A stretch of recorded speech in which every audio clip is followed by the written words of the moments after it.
everybody out in the YouTube sphere. John Hess here, filmmaker, IQ.com. It's been a while. I was trying to get my laptop to update Windows and it's still not doing it. And Office is installing, which is taking a really long time. So that's why I'm a tad bit late here, but let me go ahead and pull up the comments here so we can hang out here. It's been a long time since I've been on. I think since I was in Las Vegas there for the NAB show. I've been trying to get on. It's just like every time I want to try to do a stream, it's just been like I haven't had a chance to do anything. It's been so freaking busy. So good evening, Mindo Works, Jackson. Yo, how you doing? Let's see, make sure that we can send it to the board there, and I believe, yep, it's working.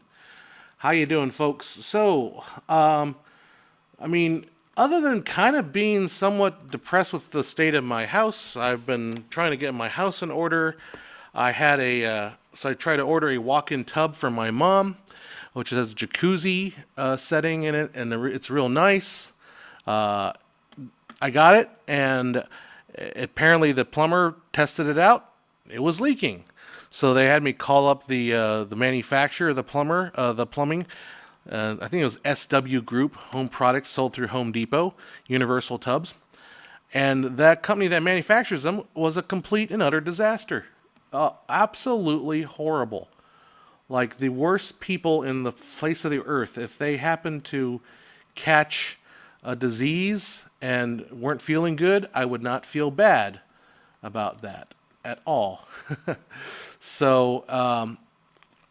I finally got some parts from them, and they said, well, I demanded first, hey, I paid the money. You should send a plumber to fix this, somebody that works on these tubs. No, here's some parts. And I'm pretty DIY. I'm pretty handy.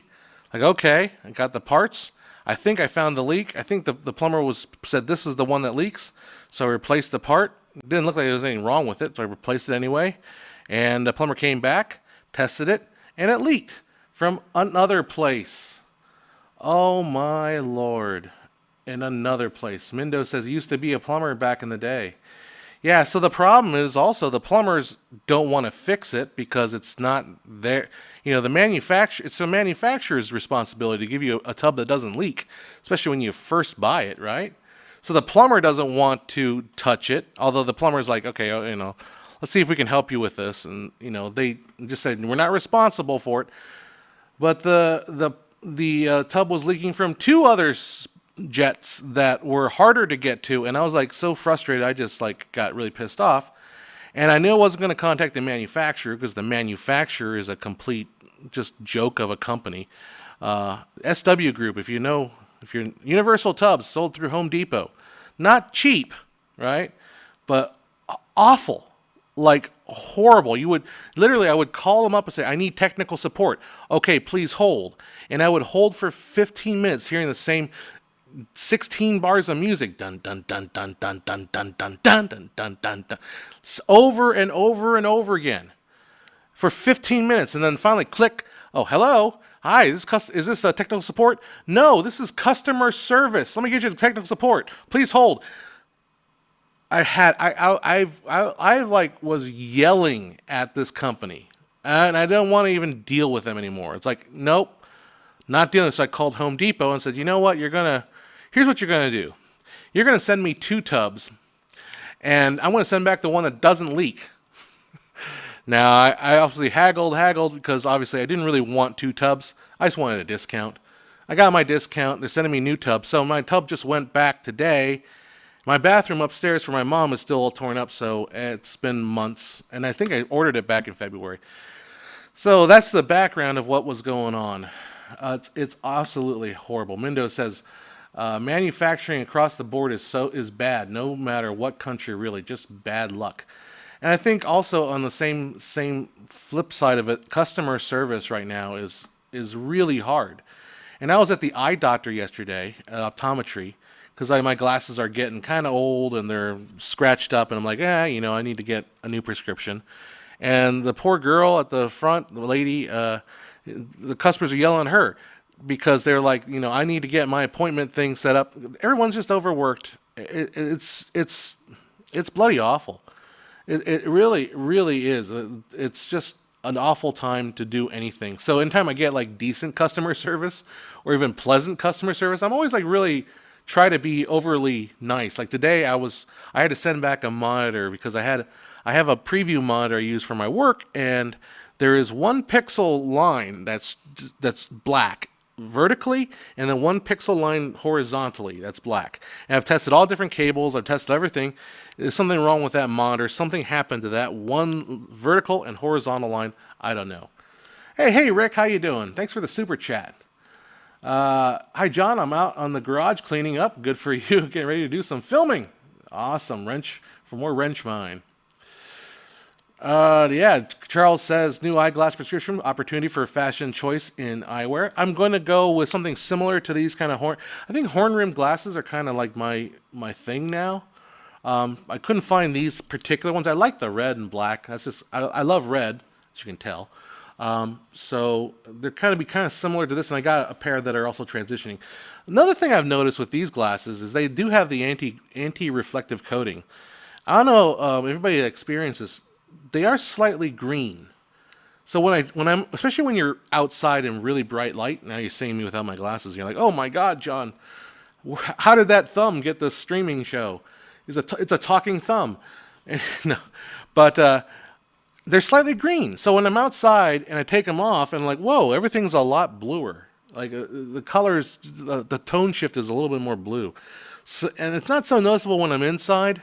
So I'm wondering, am I like color correcting footage slightly too magenta? Is that what's happening? Because I'm watching a lot of the footage, and oftentimes I do adjust that green magenta slider quite a bit. And I'm wondering if it's my glasses. I don't think they're super green toned, but it's enough that it might make a difference, if you're being very critical about it. Anyhow, so that's one thing, the bathtub situation. On the other hand, in the other meantime, I've been trying to clean the house, although it's kind of on hold right now. I really kind of I'm so depressed about the bathtub that I don't really want to do anything else. I was trying to get the whole bottom floor cleaned up so I could put new flooring in, but kitchen remodel might be happening pretty soon if I get some money in order for that. So I did get a new TV. And I did put it in because I was like, well, at least in all this crap, I have a new TV. So I got a high-end Sony OLED TV. Now, good news is nothing's wrong with it. It's really, really good. I'm really happy with it. I would like to do a video on how, because I researched this a lot, because obviously I'm the 24 FPS guy, right? So I'm super duper 24 FPS thing. Just real quick, Charles asks, can I get special lenses just for video editing? Someone else has thought of that too. I was looking at that, and everybody it's like the anti-reflective coating is default.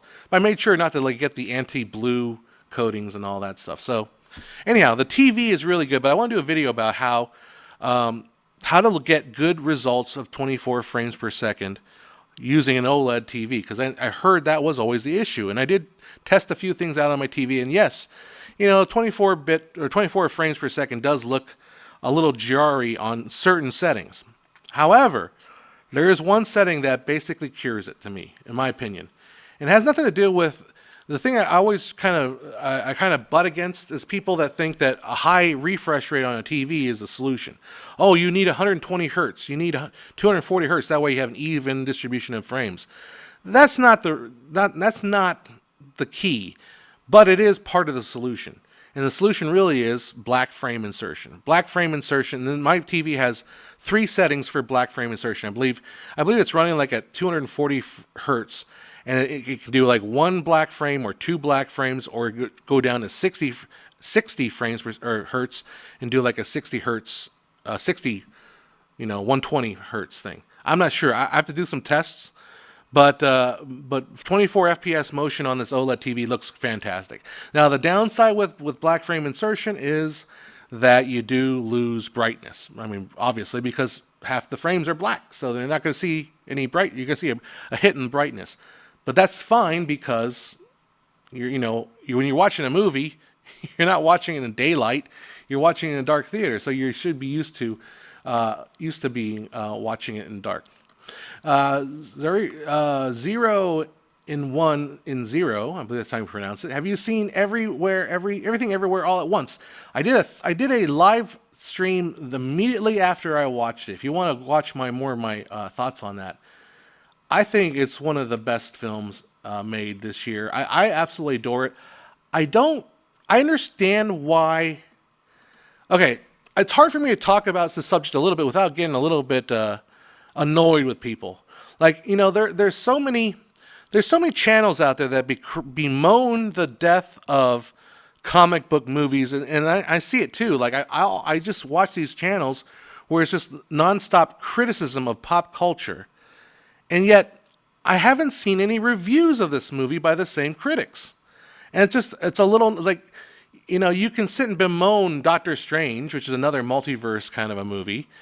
But here's another movie that's an adult take on a multiverse kind of a thing. It's like Matrix meets Rick and Morty, basically. I love that film. And I'm just kind of surprised that it hasn't really sunk its teeth into popular culture. I wonder if people think it's more of a foreign film. It's not a foreign film. It really isn't. It's got Chinese people in it, but it doesn't mean that it's a Chinese film. It's really, I think, an American film. But I absolutely love that movie. Charles was asking, wondering about the brightness hit when it comes to black frame. Yeah, definitely, it is definitely darker. There's no question about it. It's definitely going to be darker because you are, flickering the image a lot. But the motion is, it's remarkable how much smoother it makes 24 FPS. I think that's the takeaway that the big kind of, and I want to do a video about this, but it's like, I'm kind of stuck right now. Like, I can't really put a lot of time into big videos, and this would be probably a big video, but if I put a lot of time into a big video, people probably won't watch it. But then again, it's a tech topic, and when I talk about frame rate, for some reason, the YouTube algorithm just like hurls tons of people at me, and then I get called all kinds of horrible names. But I think black frame insertion is the key to getting that look of movies. When people always talk about 24 FPS being buttery smooth, like that's the term, buttery smooth, and yet you hear gamers saying it's stuttery slideshow mess, right? Well, there's obviously there's a disconnect because humans are pretty much the same, right? It's not really like the video gamers. No, the video gamers are watching 24 FPS on sample and hold technology, where yes, it is jittery, but if you watch it with if you watch it in a movie theater where they have the black frame, flashing the flicker of the black in between frames, or if you remember, like me, grew up in the 90s and we watched it on CRT televisions, you don't remember it being flickery because it wasn't. And the black frame insertion is the solution to that. And it's ironic too. The black frame insertion is also what they use for VR to get the really high frame rates. Because instead of forcing your GPU to do like 240 frames a second, if you can do 120 frames, insert a black frame in between, your eye's not going to notice it, but it's going to look way smoother. And of course, if it's VR, brightness is important, but it's not as hard to achieve. 01 says, I think 120 FPS is great for documentary and animations. All right. That's special. Daniel Salazar, I guess you saw everything every once. It's great to see something original and different. Yeah, I agree. Like, that movie was so good. Red Letter Media, like, he's asking if I mean Red Letter Media is one of those, but I don't consider Red Letter Media to be that bemoaning of pop culture. They pick and choose their pop culture. But why haven't they seen everything? I watch a lot of Critical Drinker shows too, and he's got a video about She-Hulk, and like, why aren't you watching Everything Everywhere All at Once? Mix something up in there. Why isn't pop culture embracing this movie as hard as I think they should be? And I'm going to say, and every time I say this, like, I thought Coco was an underrated movie. And I got shit on because people say, well, no, Coco got great reviews. It's like, yeah, but I don't think it got as embraced as it should be. And I think this movie is not being embraced as it should be. It's got great, fantastic reviews. Don't get me wrong. I just think it should be more embraced than it is. Rick H says, I'm going to Comic-Con San Diego, Air and Hotel. Nice. I don't know. I don't think I'm going to go because Comic-Con is always a nightmare in San Diego. I've never been. I have friends that used to go every year, and they just haven't been able to down. But yeah, if you're around, just say hi. Did you watch Ambulance, Michael Bay's new movie? No, I have not seen it. So I might as well just get to the point. There's two other pieces of news I wanted to talk about. So why I've been super busy. Right behind me is a shot of a theater, not the theater that I'm doing. I am now in a performance of Memphis in Vista, California. So at the Moonlight Amphitheater, if you're in Southern California, I recommend you go see Memphis. You will see me on stage on the second half playing trumpet. So I've been playing trumpet for this show. They called me like almost out of the blue, or emailed me almost out of the blue saying, hey, our lead trumpet player for Memphis can't make it. Would you be willing to do it? Rehearsals start next week. And I'm like, I loved working with this Vista Moonlight Theater. Moonlight Amphitheater, absolutely adore it. It is a gem of a theater if you're in northern San Diego County. Here's what's so special about it. For about $20 a person, you can go in and you'll get a lawn seat, which is up a little further back, but you can bring in a picnic. And you can have a picnic for $20 a person and then see what is, in all terms, like at least I wouldn't say it's necessarily it's not a national level production, but it's definitely regional theater. It's definitely regional theater quality. Well, I mean, these guys that put the leads in the show that I'm in right now, I think are probably better than the movie version or the taped version that's online. I think this is a fantastic show. The music is beyond spectacular. It's early R&B. It's about a guy named Huey Calhoun who is one of the first people to play what they would call race music for music by black artists on the radio in the 1950s. So it's loosely based on this character named Dewey Phillips, who was the first to do that in real life. Very loose, like so loose that they couldn't probably even use the name because it's so vastly different. It's just the same idea, right? And actually, Dewey Phillips introduced everyone to Elvis. Like, he was the first to play Elvis, and then in order to play Elvis, because because it's the South, and it was still in the midst of segregation, he had to tell people that Elvis was white on the radio without saying, "Oh, he's white." So the way they did it was they asked Elvis, "What high school did you go to?" And Elvis said he went to so-and-so high school, and that was the clue for all the people out there. Oh, he's white because he went to the white high school. Like that's how crazy this. But this whole musical is about this kind of era.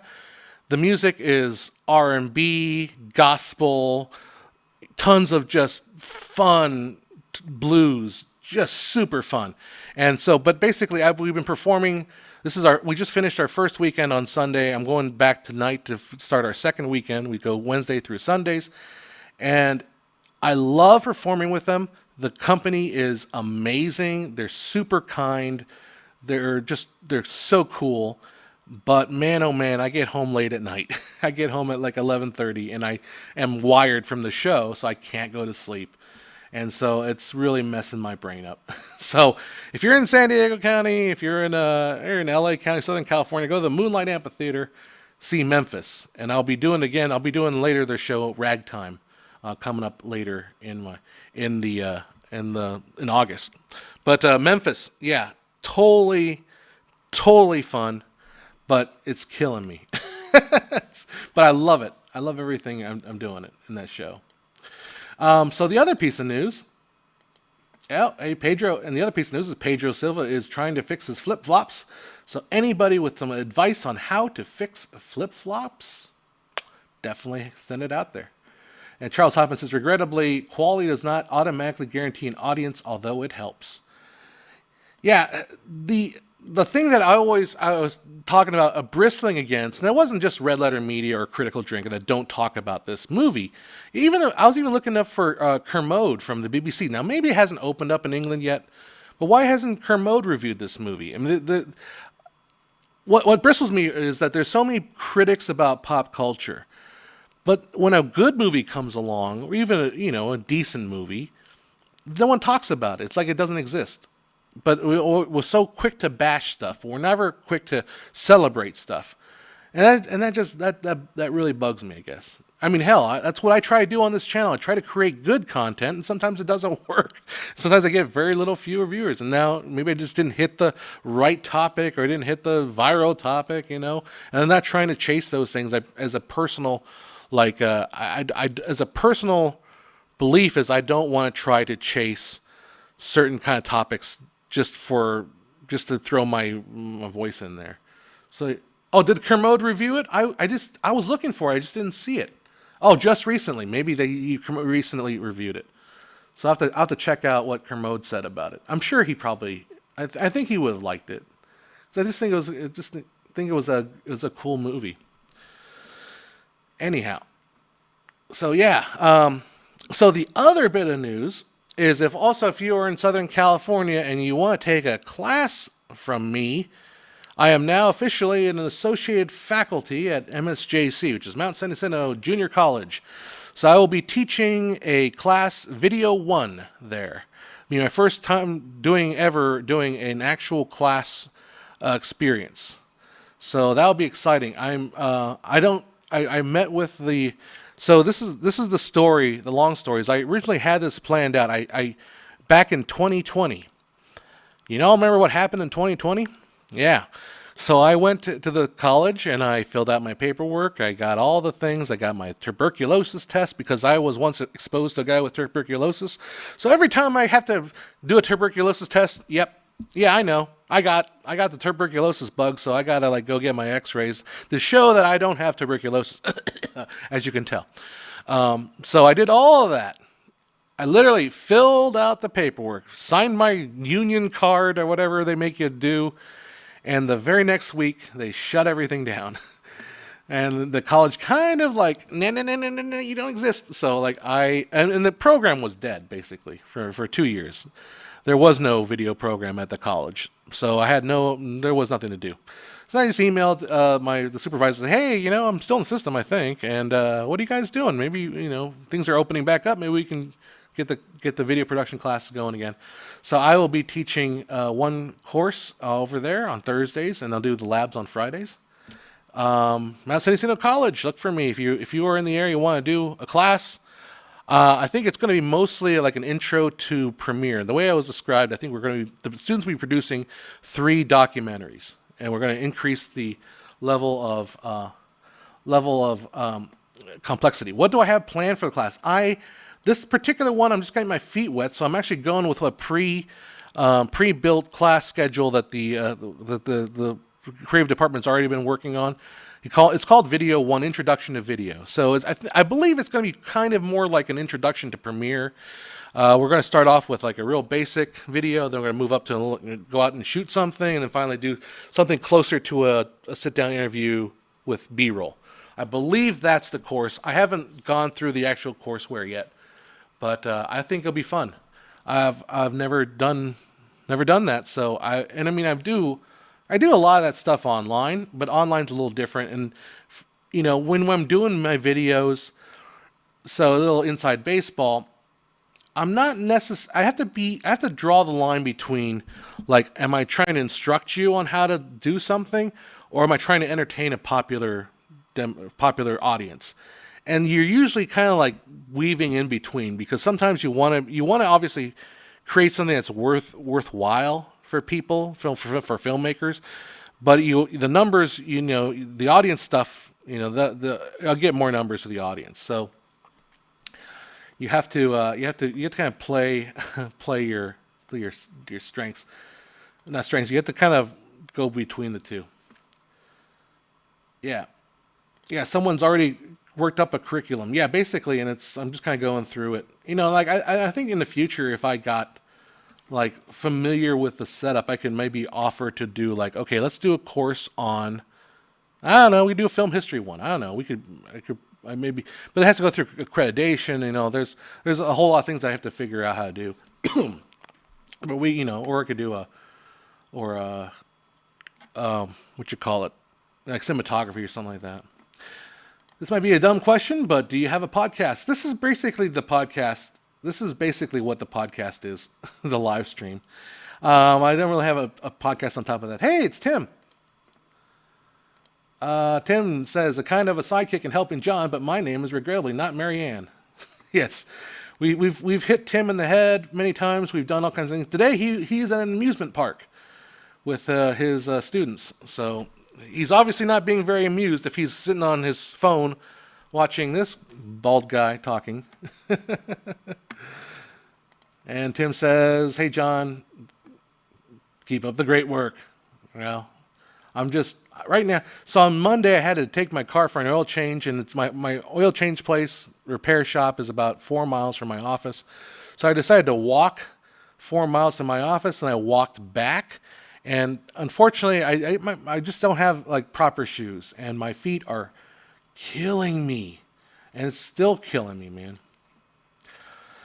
Have you ever been called Professor Hess? Get ready for a surreal experience. I have online. I've been called like Maestro and stuff like that. I don't know what I would have him call me. I think John's fine. Oh, Tim, you got back. You left the amusement park to come back to work? What is wrong? Well, I guess you avoided the traffic. The traffic would have been murder, though. I mean, yeah, the traffic would have been... You would have been stuck on the freeway for about 5 hours. I've been there. It's awful. It's awful. So yeah, that's the reason why you haven't seen much of me in the last 3 weeks. The last time I posted something was in Las Vegas. It's because literally I've been doing the show. I've been trying to fix my bathtub.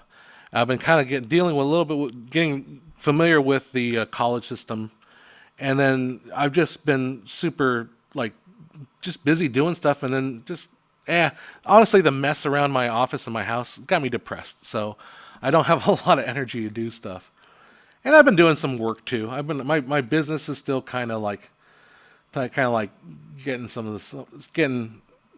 doing some stuff. I'm doing like tomorrow morning is going to be a killer day because tonight I have the show till 11:30. Tomorrow I got to wake up at 6 o'clock to go do a breakfast student of the year program, multicam recording. Then we'll pack everything up and then go to another student of the year program, which is going to be in the afternoon. I'll set that one up. My assistant Joe will run the show while I go do the musical. I drive 90 minutes to go do the musical, and then Friday we'll do the show. We'll do another program. So it's, oh my God, it's going to be bad. Tim says I managed to skip a lot of the traffic. Lucky. I mean, you are lucky. For those that don't know, in Southern California, there's a freeway called the 91 freeway. You remember that show, The O.C.? Remember that show? How it's all about beautiful people living on the beach? Well, that's only a part of the O.C. Most of the O.C. is the 91 freeway. And the 91 freeway is a parking lot on Monday through Friday from basically 2 p.m. to 7 p.m. It is awful. It is the worst experience. Like God turned his back on the 91 freeway. He's like, nope, can't. I'm done. I'm not. You guys made that mess. You fix it yourself. It is awful. So 91. Yeah. Don't. It's terrible. Oh man. Carlos says thanks for the lovely work. Keep it up. Thank you. So in the future, I've got one video written. That is completely written. It's a relatively short. It's a technical topic, so I think it will do better than my history videos because people love the technical topics. It's about normal lenses and how normal lenses are not normal lenses are not an objective thing, really. Normal lenses are subjective, and you need to stop worrying about what a normal lens is. I'll talk about it. But one of the props I actually have here that I made a long time ago. I did talk about it on a live stream a long time ago too, was my picture frame and how basically this describes how a normal lens basically works. So I'll get into it. we'll get into in the future. Question. Oh, there you go. Another question. How often do you watch movies in the movie theater? I used to try to watch movies a lot more in the movie theater. I had the AMC pass, the AMC like star list or whatever, the red carpet. I don't know what it's called. But I after a while, the AMC around here, I kind of like, I'm not really digging the movie offerings here at the AMC. So I switched over to Edwards. Right now I have an Edwards pass. Again, it's like $20 a month. You can go see 3 movies a week or something like that. And I try to get out movies as much as I can. I did see, the last movie I saw in theaters, I was actually at AMC, was The Northmen. We can talk about The Northmen too. I guess I didn't get a chance to talk about The Northmen. Right off the top of the bat, I didn't really care for The Northmen. I think Robert Eggers, and here's the thing, I didn't really care for it, but I will go see any movie that Robert Eggers makes. Because I think of all the people right now, he has a vision to do stuff, and it's uncompromising. Uncompromising. Like, I think Robert Eggers makes movies for people in other time periods. Like, I think The Witch, was made for Puritans in the 1600s. I think that was this core audience. I think Lighthouse was made for people that lived in New England during the 1800s. Was it Mindo saying, I hate people kicking my chair and kids, so have a monster TV and a good sound system heaven. Oh, if you're bringing it home, yeah. No, although now that I have my big TV at home, I got a pretty decent sound bar. It's not surround sound, but it's not bad. I'm like, I stay at home and watch TV. The Northmen, definitely made for Vikings. Like, I think it would have, like, blown away Vikings. They would have absolutely loved, oh my God, look at this movie. To me, it just felt too much. Again, I wouldn't say I didn't like it. I like his vision. I think he accomplished his vision. But to me, it just didn't, it didn't, like, grab me and, like, interest me that, maybe because I'm just not that interested in Vikings. Is Northman supposed to be an adaptation of Hamlet? Yes. It's the story is, I believe, it's based on a story that also inspired Hamlet. Like, the main character's name is Hamlet, and he has his mother. He's the prince, Prince Hamlet, and his mother, his uncle kills his father and marries the mother. So in that sense, it's basically the exact same thing as Hamlet. There is sort of an Ophelia character, but she doesn't go crazy and kill herself. And there's a lot of nods to Hamlet, you know. M. Wolf says, I need subtitles really bad for his films in theaters. I love the visuals. Yeah. I agree. He's a little hard, especially that Puritan film. You know, The Witch would have been good. Can I recommend a good book about filmmaking? That's a good question. People can drop some books if you guys have some book suggestions for Carlos. There's one book that I really like that's kind of shaped the way I think a lot about visual story. It's a book by Bruce Block, and it's called like the 7 Elements of Visual Style. Like, if you want in terms of like how to break down things like from a deeper perspective of not say philosophy, but like how elements work together in a shot, in a picture, or in a movie. That book by Bruce Block, I think, is the best non-movie book about how to make. I mean, it's about making movies. It's about visual art, but it's not like, you know, a real basic like movie book. And there's a couple other that I've read through that are pretty good, you know. But yeah, drop some comments. See if you have some other people's recommendations. He accomplished his vision, but you didn't share it, basically. Kind of. I wasn't thrilled by his vision, basically. It just felt, it just wasn't my thing. It was, you know, a little too far gone from me. You know, like, I love musicals, right? But there are a lot of people who will never watch a musical because they hate that genre, right? So like if I made a fantastic musical that everybody agreed was the best musical ever, and then we were like, yeah, I don't really like musicals, or even that's kind of my relationship with the movie. It's like, wasn't a big fan of. I'm not a big fan of that particular Viking. I'm just not a Viking. I'll be honest. It's like, okay, I won't get canceled because this is not going to. I was watching a movie like thinking, white people. So white people get crapped on for having culture, but this is their white people culture. It's like, ooh, white people. It's like white people culture is running around banging on stuff. Anyhow, hopefully that wasn't too racist. Dang, white people. Hey, Rigel7, John's, I'm here now. Please repeat everything. Okay, let's do this from the top. From the top. Ever listen to the Team Deacons podcast? No, I'll be honest. I don't listen to most. I don't like listening to most filmmaking stuff. Partly because it reminds me that I'm not doing enough filmmaking, so it depresses me. Like if I listen to Team Deacons, like, oh man, I wish I could be doing that. I wish I could be shooting the movie. I wish I could be composing a shot or trying to figure out problems with the lighting and dealing with time and all that. Instead, I'm doing what I'm doing here, yelling at the bathtub manufacturer for not getting my bathtub.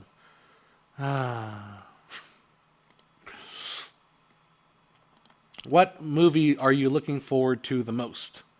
I want to see Everything Everywhere All at Once come to streaming so I can drag my friends to my house to watch it on my TV. I've honestly been thinking about that a lot. I don't know what other movies I'm looking forward to. I haven't been looking forward. I don't have a long forward thinking thing.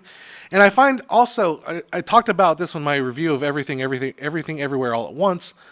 I just wanted to go see a movie that night, and I just opened up my phone app. And I said, "What's playing?" Oh, this woman time travels taxes. All right. I just went and saw it. I mean, I saw like Michelle Yeoh. Okay. Michelle Yeoh's in it. Okay, sure. All right, whatever. I had no preconception of the movie at all. I didn't even see the trailer. I had no preconceived notion of what the movie was about.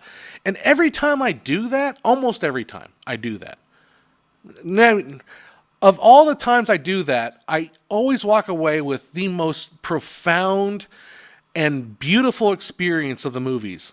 Like I did that with Tomorrow Never Dies. Remember that Tom Cruise movie, or Edge of Tomorrow, whatever it's called, Live, Die, Repeat. Not Tomorrow Never Dies. That's a Bond movie. No, Live, Die, Repeat. That movie. I did it with Mad Max Fury Road. I literally walked in that movie not knowing a damn thing about it. And in this movie, I walked in not doing a thing, and I just walk away with just so incredibly surprised, pleasantly surprised, and I just love that feeling. So I generally tend not to look forward to movies. Here's a good question for technical side. Let's talk some technical shit. Should movies canonically target 24 FPS or 23.974? 976 is the number, not 974. It doesn't matter. Like no one can. The difference between 24 FPS and 23.976 is a technical difference. If you're running on a platform that is a 59.94i clock, then it is 23.976. If you're running on a theater that it's not running on a 59.94i clock, then it's 24. That's the only difference. They are completely interchangeable otherwise. There's no such difference at all. I actually did a whole podcast stream where I just took down this one group that wanted to get rid of 23.976. It's like, no, that's not there's no difference. Yeah, Acer, not all white people. I know. I was being very sarcastic, but it's like, yeah, I'm just thinking, like other people watching Northmen and like, is this what white people do? Like they sit in sweat lodges and like cover themselves with mud and dance around naked. This is what white people do? Yeah. Arseny says, Vikings specifically, the kind of crazy to think that they did this when 1,000 years ago there was civilized ancient Greece society. Oh, Greeks were longer than 1,000 years ago. Greeks were, like 2,500 years ago. Like when the Vikings were around, that's like that. That's like monks. That's mid. They call it the medieval period, right? The Middle Ages, the boring times. Not boring times. Because for a long time, when I was a kid, they would teach you like the Dark Ages, right? The Dark Ages, it's like between 700 and I don't know 900, something like that. Then the Middle Ages, and they say the Dark Ages where nothing happened. Well, that's not true. A lot of stuff happened. Like a lot of advancements were made. It's just our Western. Sometimes our histories becomes very myopic, and we don't recognize that a lot of stuff happens. Thomas Hines says, if you had perfect movie script, would you choose to film it in digital or real 35 millimeter print film? Personally, if it was my movie, I would be shooting it in digital because I don't have that experience with 35 millimeter to justify it. Like, I don't have a personal attachment to it, and I'm not trying to demean anyone who does, right? I mean, there are people out there who absolutely love the look of film, and I'm glad they love it, and I'm glad they're keeping it alive. And I prefer that option to always be available. But because I am so deeply intrinsically built from digital, like I have been shooting digital my entire life, and I've always been in the digital camp, that I would just reach for whatever I'm the most comfortable with, and that would be digital. So that's where I would be at. That might be a surprising answer. I don't know. I'll get canceled for that statement. Hey, John, the guy from YouTube channel, The Frugal Filmmaker, yes. Is he releasing his feature film, Bad Bones? Cool. Good for him. I liked him. I think we talked a little bit. I think we might have. I don't think we've ever met, but I think we talked. He seems like a nice guy. And I always felt he was the more grounded of people out there. It's on VOD. I'm waiting for it to come to one of my streaming. I pay enough for streaming. With black frame insertion, of course. Well, black frame insertion, luckily, is only inputted at the display level, so it's never, you don't actually deal with it. Tim says, I'm not sure he made us watch Candy. The Candy review is still in the works somewhere. I think that movie, if you like, Candy is the primer for Everything Everywhere All at Once. I would say there's probably more objectionable stuff in Everything Everywhere All at Once. I'm such a perverted sense of humor that maybe to me it wasn't like really noticeable, but yeah, maybe not. These comments are old here. All right, let's jump ahead here. Have I started to watch Barry with Bill Hader? I watched the first 2 seasons, but I watched it when I was building this particular set behind me, so I wasn't really paying attention to it. But I want to go back and watch it. I remember I really liked it. Any tips on dealing with camera repair? Have to get a sensor replaced? Ooh. I mean, honestly, it depends on how expensive your camera was in the first place. You may not have, if it's under warranty, and let the camera manufacturer deal with it. But otherwise, if it's gone, you might, getting it replaced might be worse than actually getting a new one. Again, depends on what kind of camera you're dealing with. If it's like a Red, maybe Red will be able to replace it. If it's a high-end cinema camera, obviously it's a little different than if you got like a GoPro. Carlos says there seems to be an obsession with full frame sensor in the filmmaking industry. How much do you think the sensor size matters in storytelling? It doesn't matter at all, obviously. I think the obsession with full frame comes from basically you have a generation of people that grew up with DSLRs, or full frame is kind of was what the DSLR revolution started. So it kind of carried over. Now those people that have made it into the industry are now a little bit more in the industry. The obsession, I think, is going beyond full frame. I think there's a lot more now, at least in the industry level, that is large format. So 65 millimeter, 70 millimeter framing, which is going to be closer to, well, it's medium format in photography world. So it's like twice the size. So that's kind of like the primo high end. Everything is shot on the 70 millimeter sensors, right? It was a push, at least before the pandemic started. I personally, like, to me, I'm shooting this on 35, super 35 millimeter. Super 35 is basically I don't have any professional camera that's full frame. I don't think I do, at least. No, I don't. So everything I do is Super 35 millimeter. To me, that's plenty. I don't really have anything other than that. Let's see. Oh, I see what you're saying. You're saying the movie takes place at 985,000 years before then was ancient Rome. Yeah. Rigel says, I shot 16 millimeter Bolex. I think the film is probably superior if anyone else looking for a camera and loading the camera and such. If someone else is loading the camera, yeah. What can be better than DVD release with black bars? I don't know. I'm again pro black bars, man. I'm totally pro black bars. I'm pro letterboxing because I believe, and I get in this conversation a lot with people because I come from a broadcast standard background. Remember, so that's like I am trained from a broadcast standpoint and a technological standpoint where you want everything to work with everything else. Like that's the most frustrating thing for me is I don't want to get video that's not formatted properly, and then hope that my system can figure it out. So I watched this one.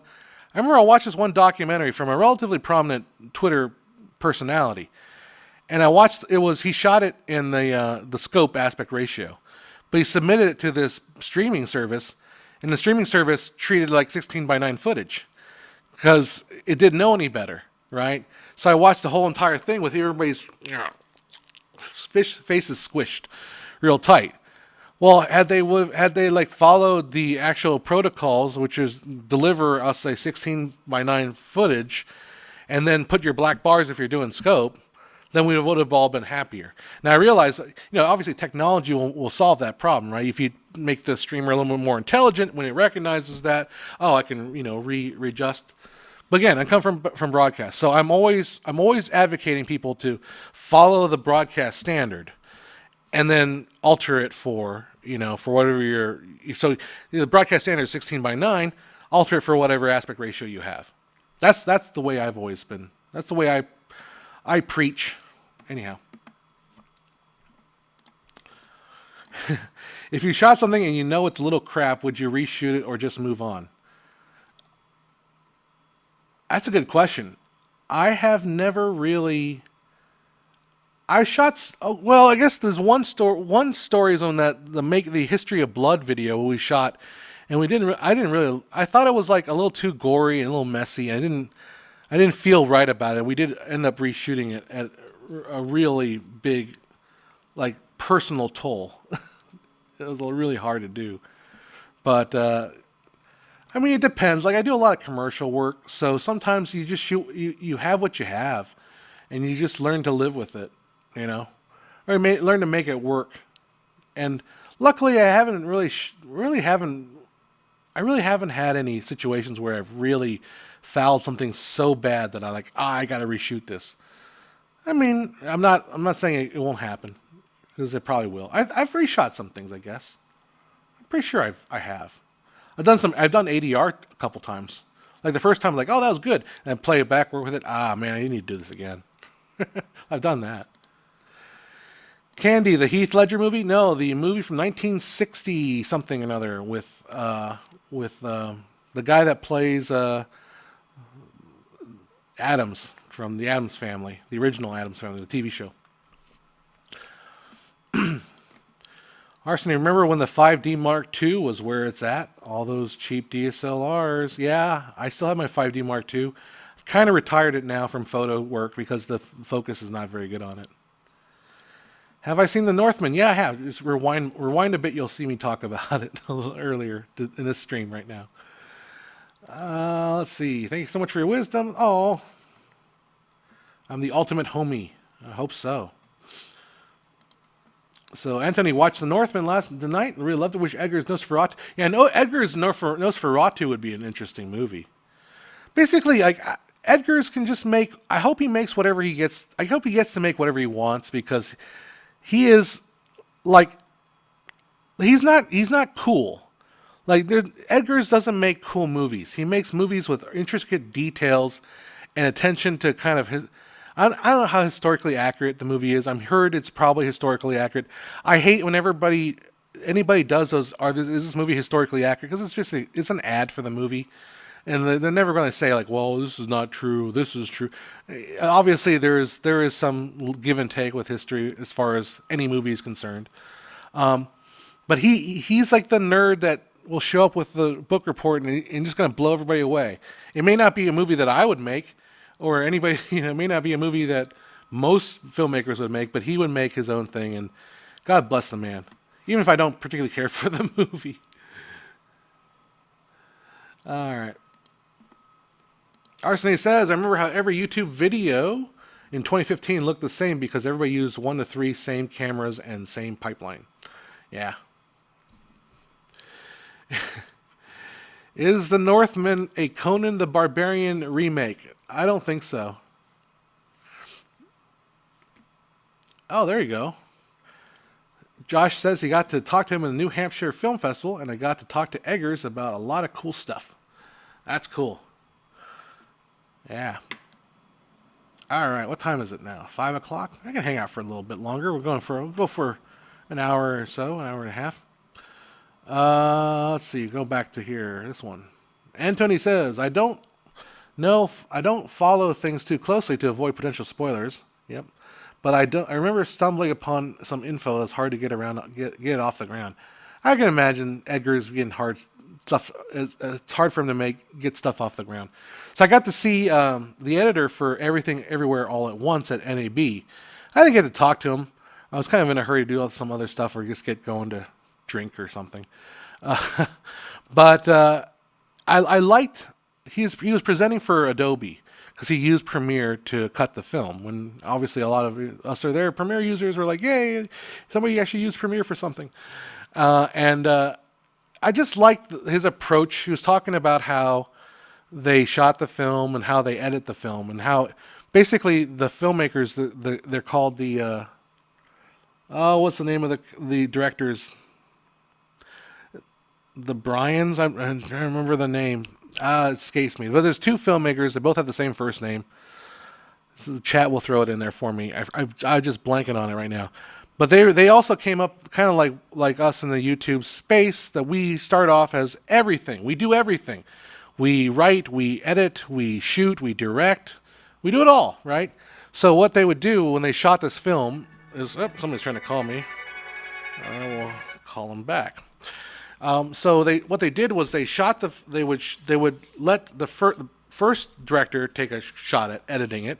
They would hand the project to the next editor, the next director, and he'd take a shot at editing it. They'd hand it to the official editor, and he'd take a look at this too, and like, oh, let me take a shot, throw their own eyes. So they keep going back and forth until they came up with what they finally liked.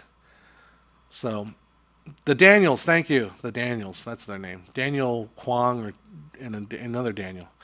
Yeah, and I didn't realize, because again, I walked in the movie not knowing anything about the directors, or I didn't know anything about the movie.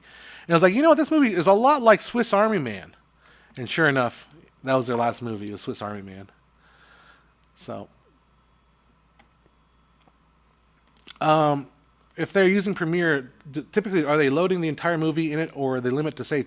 So what they will do, in this particular, when we're talking about this panning it back and forth, they were working on one particular scene. So it was like a fight scene. It was the fight scene with the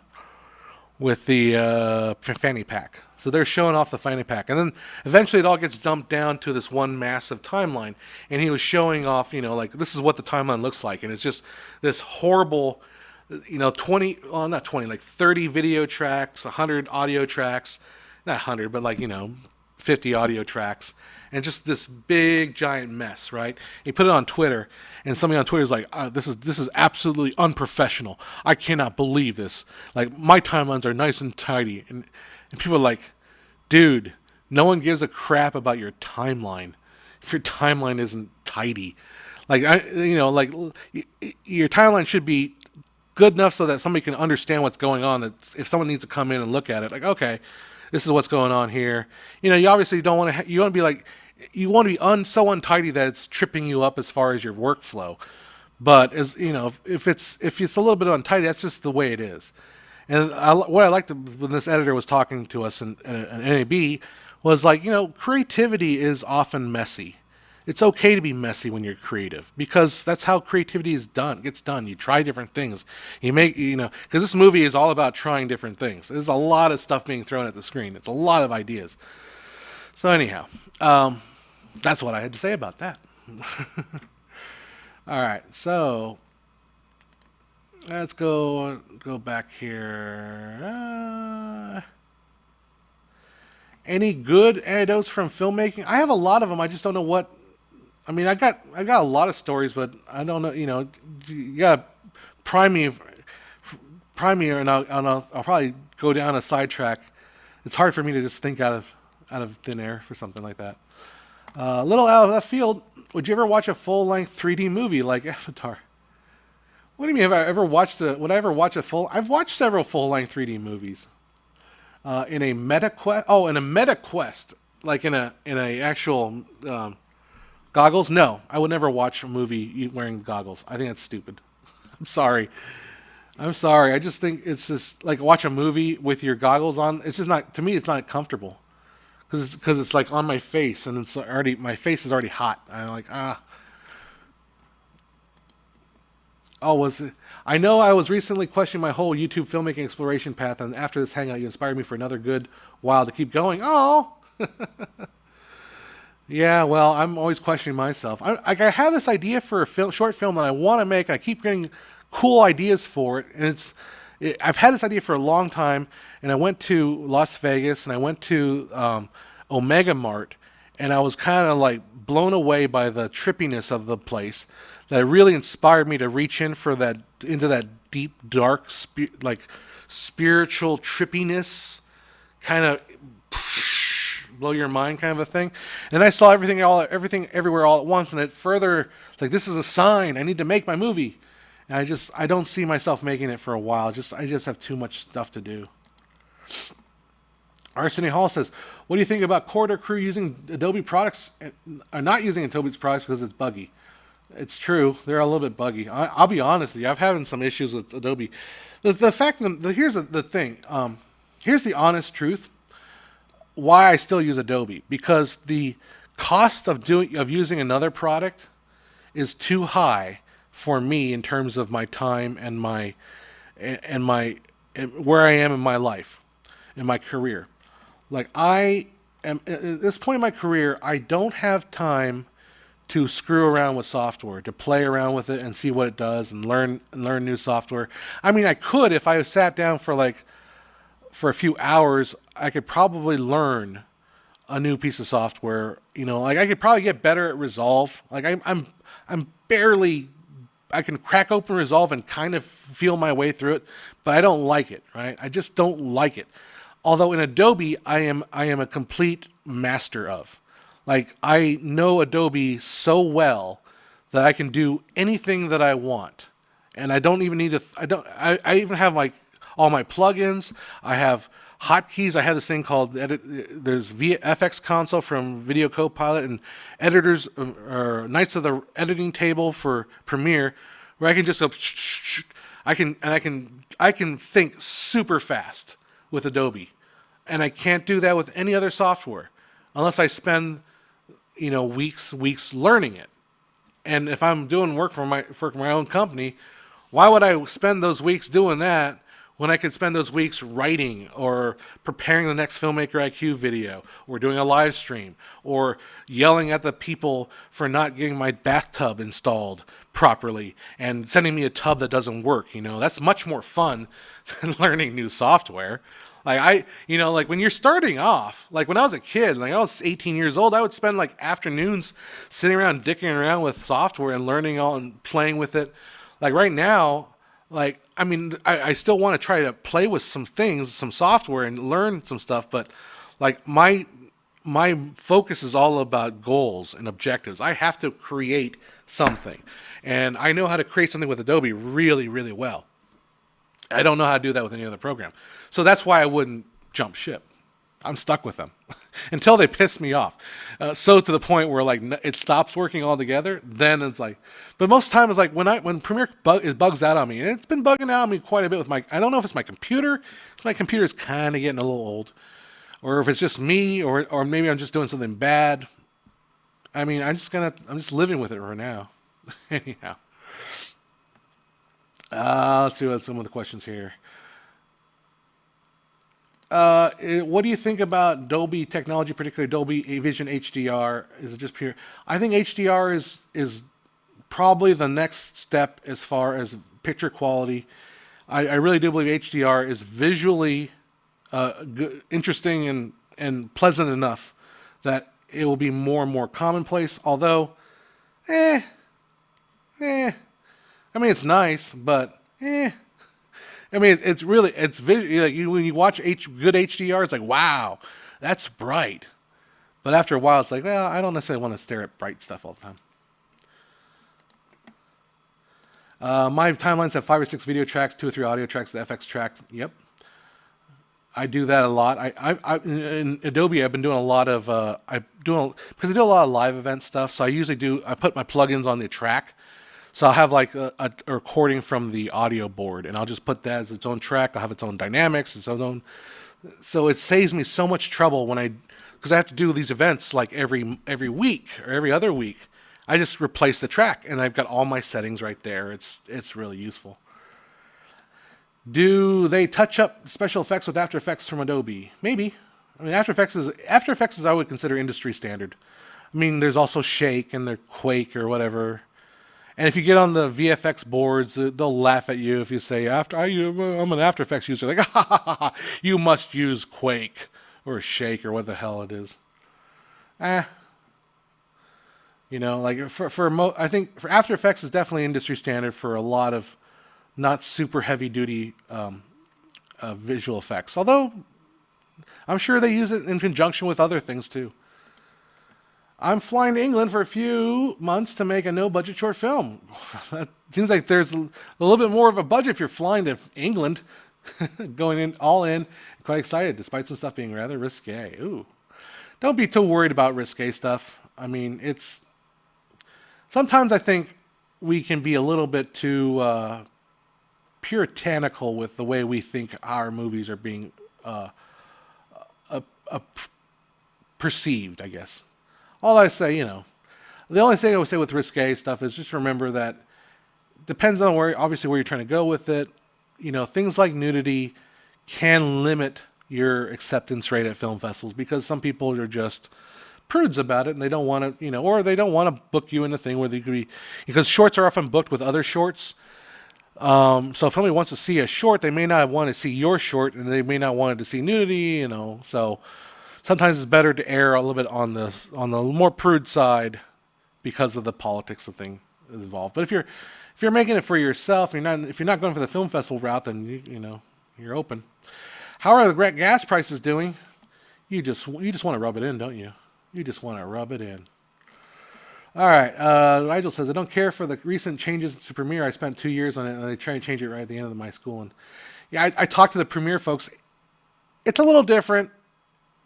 I can kind of see where they're going with it. To me, it just takes a little bit getting used to, but other than that, it's all the same. Coda says, "Oh hi, I've never seen you before. I think a long-time viewer. Love the content. You break many concepts down to manageable topics. Love the content. Do you prefer live broadcast workflows to typical plan, shoot, and edit scenarios?" I prefer the typical plan, shoot, edit scenarios. I much prefer that. However, I don't get called to do those. I have been in the last 3 years, I've been almost entirely live or basically speech kind of thing. I really do wish I could do more plan, shoot, and edit. I wish I could. I haven't even shot a script except for what I do here on this channel. I haven't shot a script where I actually like get actors or get people, actually think about a shot first. Usually I just have to show up and shoot stuff. I do a lot of documentary too. So and documentary is a lot to me. It's like fishing for stuff. And I don't know.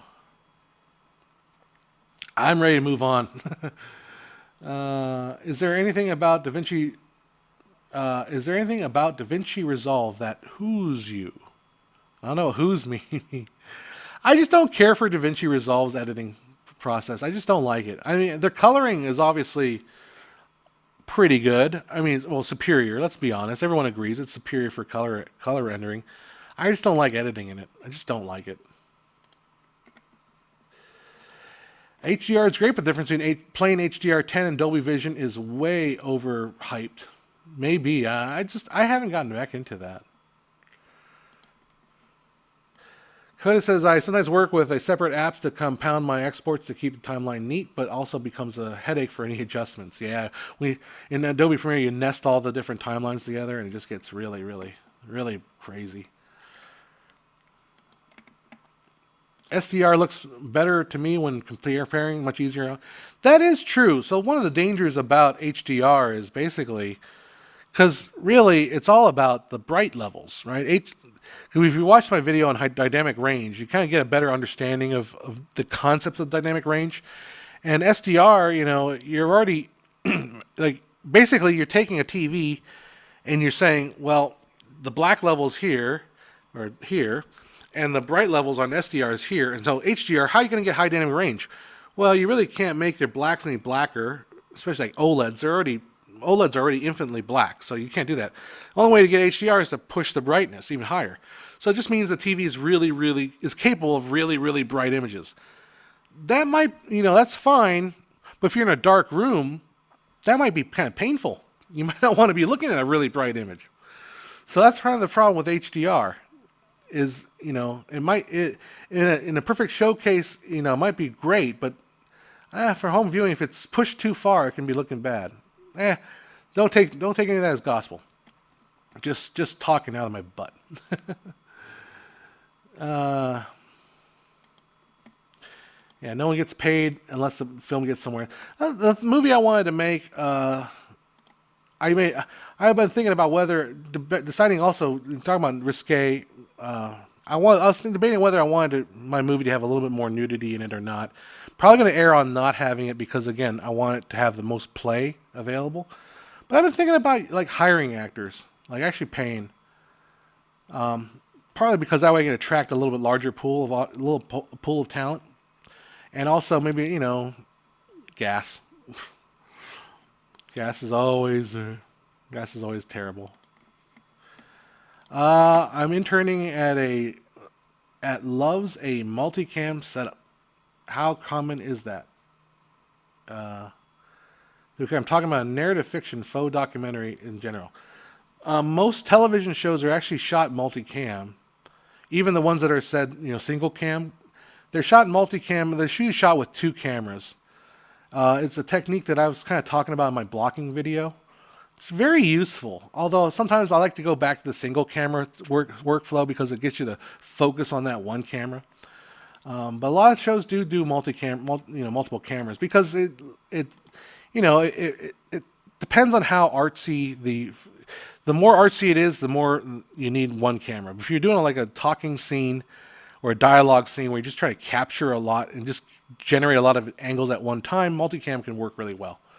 But if you're doing like a Roger Deakins style where he's really focused on one camera, then obviously one camera is going to be better because you can craft the lighting just perfect for that one camera and not have to worry about getting exactly the same kind of look for another or highly detailed look for another camera. Anyhow, Rick says, can we talk about your editing workflow 1 week on your stream? Yeah, sure. Share your screen and tell us what you're thinking. Okay. I have to see what I can do. Yeah, because a lot of stuff I've been editing. Maybe we can do like a Filmmaker IQ video. Maybe we can do a stream on that. Maybe when maybe when I edit the normal lens video, I could do a stream, and you can kind of watch me work on it. And I can show you like my screen. That'd be kind of a fun one, right? I mean, I'd spoil it, but whatever. You'll see the final result at the very end. You kind of see how I work on it. That might be kind of fun. Let's try that. Let's try that next time. Maybe next week if I get around to shooting it this week. Let's see. Cool idea, Rick. You're full of good ideas there. Sakit Bannik says, "Hey man, recommend you watch RRR. What's that? I guarantee you that this will be the most entertaining film for you this year. What's RRR? I gotta look this up.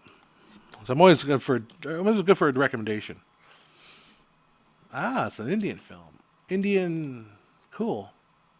I haven't watched a lot of Bollywood films. I need to watch some. Action movie directed by S.S. Okay, wrote the film. I'll have to see if I can find it on my streaming platforms. You know what movie I did watch the other night? It wasn't last night, but it was like a couple nights ago. I've never seen this before. Heathers.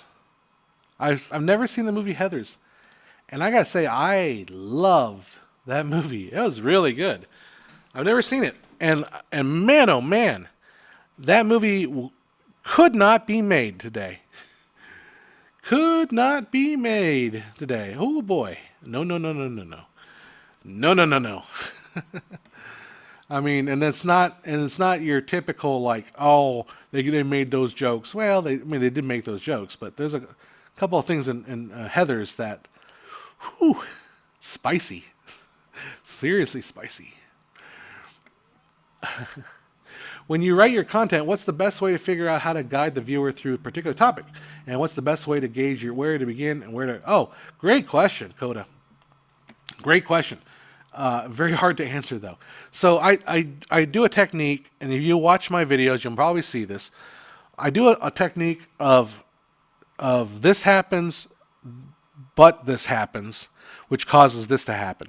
So it's kind of similar to the montage theory that Eisenstein talks about.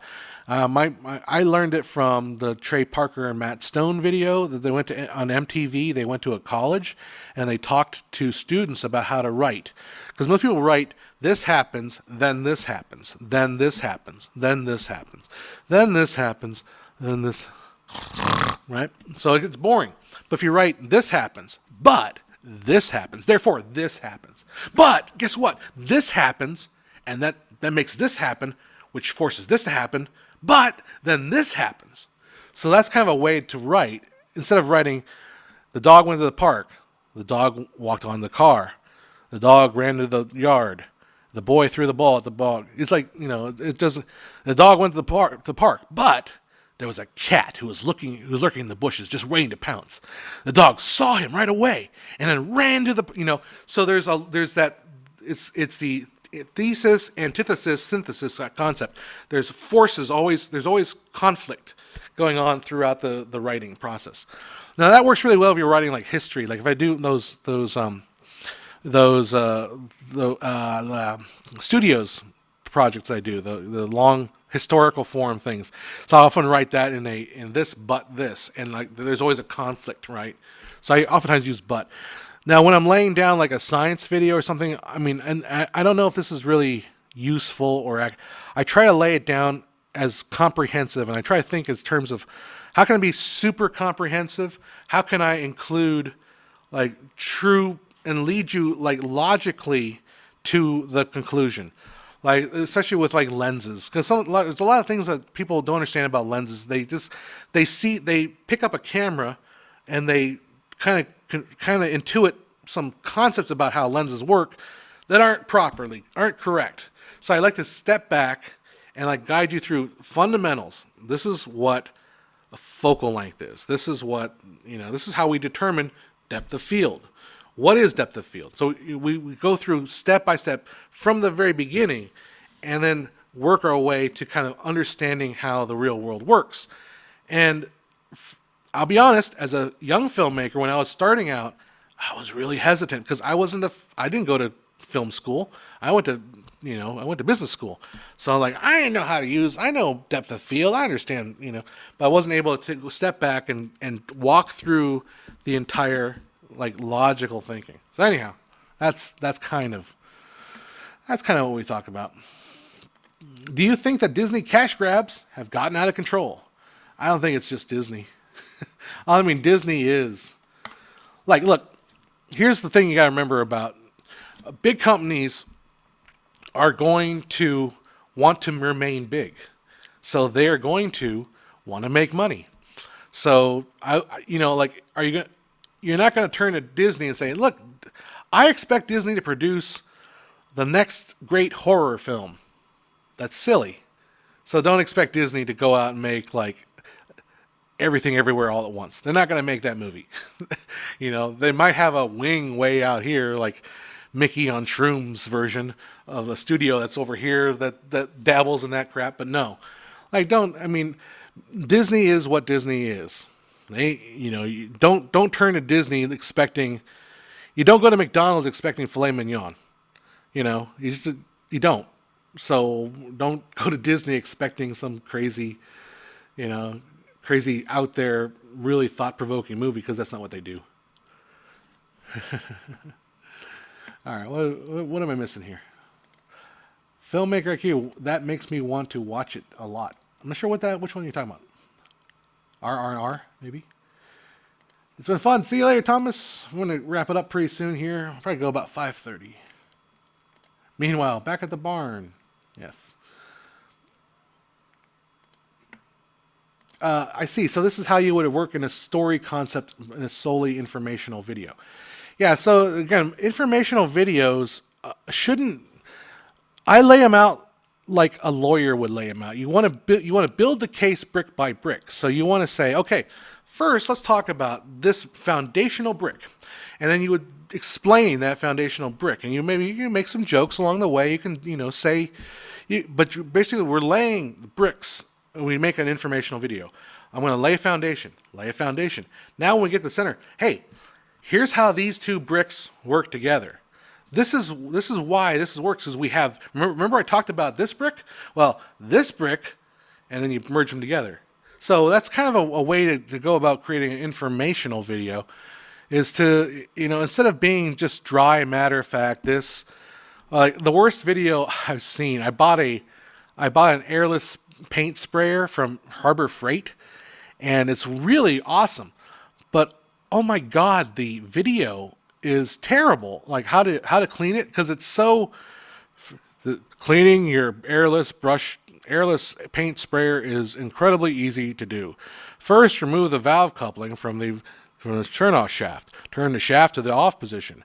Then replace the shaft with the insert shaft and submerge the shaft housing in the local water distiller using a little bit of mineral water. It's like, what? It's so hard to follow because it's just dut, the dut, the dut, the dut, the dut, the dut. And you're just like, okay, I got it. Take the... Wait, what? It's so hard. But if you just... if I were to make that video, I'd say, okay, this is how we're going to clean it. This is the concept. What we're going to do first was we're going to flush out this system. And the way we do that is we hook this up and let it go. Once we've got that flushed out, now we're going to turn that off. We're going to put the stuff in the water to dissolve it, and we're going to flush out this portion. So I would explain to you the objective, right? This is what we're going to do, and this is how we're going to do it. So you gave me to talk more about informational videos. So this is good. But if I can give you an objective. So another thing, my friends and I get together. If Tim's still watching, I don't know if he's probably got bored and doing schoolwork. We get a new board game, right? And we're like, okay, well, this board game looks complicated. And these instructions, let's just pull up a YouTube video. And there's this one guy. I swear to God, every time we get a new game, this guy's videos always show up, and I hate him because when watching a 20-minute video on how to play this board game, I'm even more confused because the guy has such a terrible explanation about it. He's like, all right, we're going to play viticulture. The purpose of this game is to become the richest winemaker of them all. Let me explain to you the map. This is the map. It has 3 colors. And he just goes through every painstaking detail for like 15 minutes, and you're like, I don't know how to play this game because you spent 15 minutes telling me what colors on the board mean. Sorry, it's not the COVID, I swear to God. LOL, you hate that guy. I hate him. And I think he's Canadian, too. He's always like, hey, He's really friendly and happy. Ugh. Oh, okay, whatever. Sorry about that. That's just me going on this guy. Informational video. If I had a small budget and wanted to make an award ceremony video, where would you film it? Award ceremony video. If you wanted to create like an award ceremony, well, look into your community theaters. There might be a community theater that might have a theater setting. Like, I don't know about your community, but my community theater I could probably rent for pretty cheap if I did like an off day. I could probably rent it pretty cheap, and then it's just really a matter of like dressing it up. And then the trick with that might also be to like use tight shots. There's also green screen's a possibility. CGI might be a possibility. Favorite. That's my thoughts on that. Favorite Friday the 13th movie, the first one. I think all Vice and Vox channels make great informational videos. They have sometimes they have a bent that I'm very against. Like there was a video a long time ago that said was film racist, and I thought that video was so incredibly wrong in the way it approached the topic matter. It wasn't that film was racist. It's that film was primitive. It's like saying, well, film is racist because it doesn't see color. Well, because it's black and white film. It's like, well, film didn't pick up black people very well. Because film didn't pick up dark skin tones because it wasn't good at that. It's something called panchromatic film. It's something called orthochromatic film. Back in the day, like panchromatic film was film that responded to all color ranges. But back in those days, they had orthochromatic, which only responded to a very small part of the visual spectrum. If your skin's too dark, you're not reflecting a lot of light from your skin. Therefore, the film couldn't pick you up. It wasn't because film was racist. It wasn't because the people that made the film were racist. It's their customers were white people, and they shot white people. That's what they made their films and work with white people. It's not a racist thing. But Vox was all about saying it was racist. There's a racist history of film. It's like, no. Like, you need to redefine what race means. Tim is back. Tim says John should make his own film. Joe and I keep talking about making those damn film explanation games or videos. I really hate that guy, though. And Tim knows because he's there like, oh, maybe to watch him again. I'm like, no, not him. Anyhow. Yeah, informational videos need to be delivered naturally like yours. Too many videos are delivered in the Apple CEO cadence. Yeah. Wearing a black turtleneck. Well, let's see what's going on here. Alrighty, what time is it? We should maybe get going pretty soon. I'll hang out for a few more minutes, but then I've got to get going. But yeah, it's good to see you guys. Good to be online again. Good to be seen, streamed. Yeah, Tim says the video guy is hard to hate. He delivers the video and info in a very nice and pleasant way. It's just usually when we watch his videos, I usually had something to drink or something else, and I'm already kind of my brain is half off, and then he just starts talking about the minutia of the freaking color board or something, and you're like, I don't even know how a turn works. I don't even know oh my God. The fact that you said Heathers would not be made today really makes me want to watch it. It's a good movie. Heathers, so a little background on Heathers. When they made Heathers, it was during the era of the John Huston. 16 Candles, those kind of 16 Candles, I think Dirty Dancing was around. No, Dirty Dancing was a little later. John Hughes movies. A lot of those teen movies, like Breakfast Club, those movies. So then they made Heathers, and the guy who wrote Heathers, his name was Waters, by the way. I forget his first name. He deliberately set out to make a movie that was the anti-teen movie. Like, I won't spoil any more of it. But, there's language in it that today would be toned down. A lot of language today. But there are also some concepts and things that the students do that is so, like, man, that kid would have been expelled immediately. I think it's a fantastic movie. It is very, very dark, and it's amazing how dark it's darker today than it probably was when it came out. And it was dark when it came out. So, favorite cameras that shoot raw? My camera. I like the Canon C200. I think it's an underrated camera. It does shoot raw. I'm going to tell you the number of times I shot raw. Twice. I don't really care for shooting raw all that much. Honestly, I don't really find it useful. I mean, to me, it's another step for quality that I think I already achieved by not shooting raw. Yeah, the fact that we are at a point where some people would accuse inanimate, intricate tools film as being racist. I mean, I may have oversold Vox's position. I think they were saying that there's a tradition of racism in film because film did not expose black people properly, which was, I think, betrays the fact that they don't understand the technological implication that film, that exposing black people or dark skin tones is still a different challenge than exposing light fair skinned people. Now, I wanted to make a video about skin tones. I don't know if you guys know this. I don't know if it's common knowledge. But basically, all skin tone is essentially the same. It's just a matter of degrees of shade, degrees of darkness. But the RGB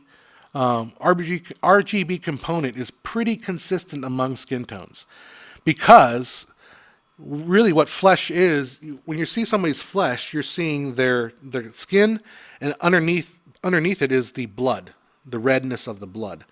And so the difference between skin tone is really the melanin in someone's skin. The more melanin, the darker the skin tone. So really, like, the difference between a black person and a very light person is just one shader adjustment, right? That's all it is. It's remarkable. So when you look at a vector scope, you see a skin tone line. That little like, it's maybe a 20-degree line that goes down the vector scope. Is that the vector scope? Yeah, the vector scope, right? The color vector scope. That's the skin tone line. But that represents every skin tone. All the skin tones are on that line, because we're all the same, really. It's just a matter of how much pigment is in your skin. That's all it is. It's just one color difference. That's all it is. Otherwise, we're all just basically, flesh with red with some shade in front of it. I'm a mid-melon. Yeah, I'm a little bit. People have called me olive, and I don't really understand what that means. Like, I've never, like, olives. I'm not green, but I guess I'm kind of olivey. I don't know. I'm not light skinned. Unless you go like my belly. Unless you go like farmer tan, like, oh, I'm super white here. But anyhow. Let's see. We're almost done here. I gotta get going pretty soon. Been craving to rewatch Breakfast Club. I would go ahead and do it. Hey, no problem asking. Coda, that was a very interesting question. It got me to talk about some really, really interesting stuff. Yeah, 1988 was a hell of a year for movies. A lot of those years, man. Watching something like Heathers, though, because Heathers is also unique that it wasn't based on a book. So it's an interesting to watch a movie that's was an original movie made for a movie and not for a book, not from a comic book, not from a novel or a TV show. It's just a movie. And that to me, that is getting really exceedingly rare. Exceedingly rare. My mouth is really dry, so I apologize. Let's see. What is this? Okay. I think you guys are responding to each other, so I'll just leave that there.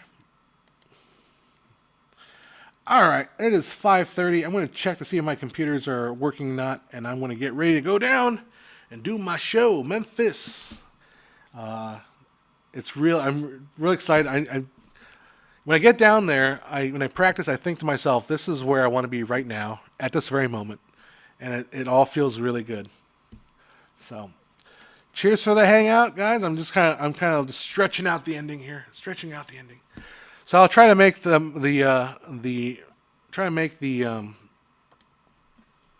to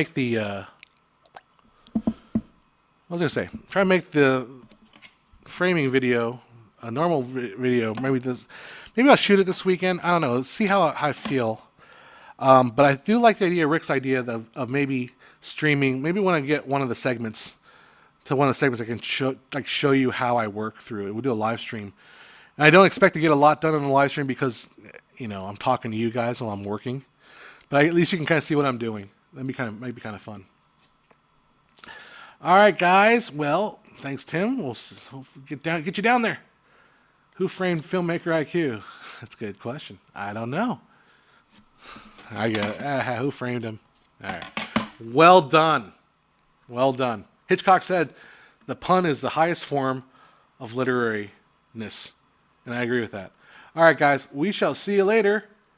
Filmmaker IQ. Go out and make something great. Talk to you later, man. Take care. Bye-bye.